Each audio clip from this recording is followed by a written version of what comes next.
Zenj TV, tujivunie nyumbani. Timu ya taifa ya Tanzania kwa maana ya Taifa Stars muda mchache uliopita ni kwamba imekamilisha mchezo wake wa tatu katika kundi C na kufanikiwa kuvuna alama 2 baada ya kwenda sare katika michezo yake miwili na kupoteza mchezo wake mmoja dhidi ya timu ya taifa ya Nigeria, mchezo ambao ulimalizika kwa timu ya taifa ya Nigeria kuondoka na ushindi wa magoli 2-1. Mchezo wa mwisho leo hii Taifa Stars imekutana na timu ya taifa ya Tunisia na mchezo huo ni kwamba ulitamatika kwa kwenda sare ya kufungana bao 1-1 na kuifanya timu ya taifa ya Tanzania kwa maana Taifa Stars ifuzu hatua ya mtoano ya 16 bora katika michuano ya kombe la mataifa huru ya Afrika kwa maana ya AFCON, na ni kwa mara ya kwanza kabisa kwenye historia tangu michuano hii ilipoanzishwa mnamo mwaka 1957. Taifa Stars imefuzu katika hatua hiyo kwa njia ya best loser baada ya kuizidi timu ya taifa ya Angola kwenye kigezo cha idadi ya mabao ya kufunga na kufungwa. Mchezo unaofuata katika hatua ya 16 bora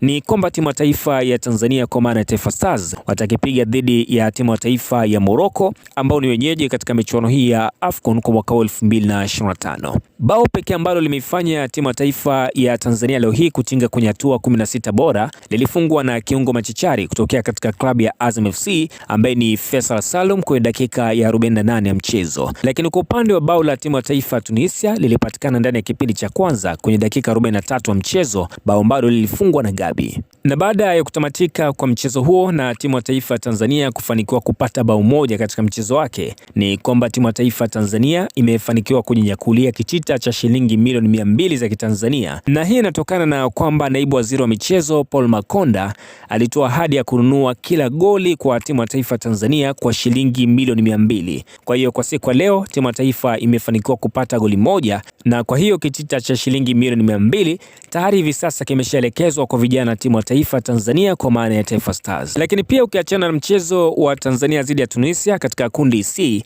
ni kwamba kulikuwa na mchezo mwingine, mchezo ambao uliweza kuwakutanisha timu ya taifa ya Uganda dhidi ya Nigeria, mchezo ambao ulitamatika kwa Nigeria kuondoka na ushindi wa magoli 3-1. Na kabla mchezo huu ni kwamba timu ya taifa ya Nigeria ilikuwa tayari imeshafuzu katika hatua 16 bora, lakini leo hii imekuja kukamilisha mchezo wake na kujiwekea rekodi mzuri ya kushinda michezo yote mitatu. Katika hatua hii ambayo timu ya taifa imeweza kufikia, ni kwamba viongozi na taasisi mbalimbali wameweza kutoa pongezi kwa timu ya taifa ya Tanzania kwenye hatua ambayo wameweza kuifikia ya kuingia katika hatua ya 16 bora kwa njia ya best loser. Una maoni gani juu ya taarifa hii kuhusiana na timu ya taifa ya Tanzania kufanikiwa kutinga kwenye hatua 16 bora? Ningependa kusoma maoni yako kupitia section comment, lakini pia usiache kuendelea kusalia na Zenj Online TV kwa ajili ya kuendelea kupata taarifa mbalimbali kwa kila siku na kila wakati.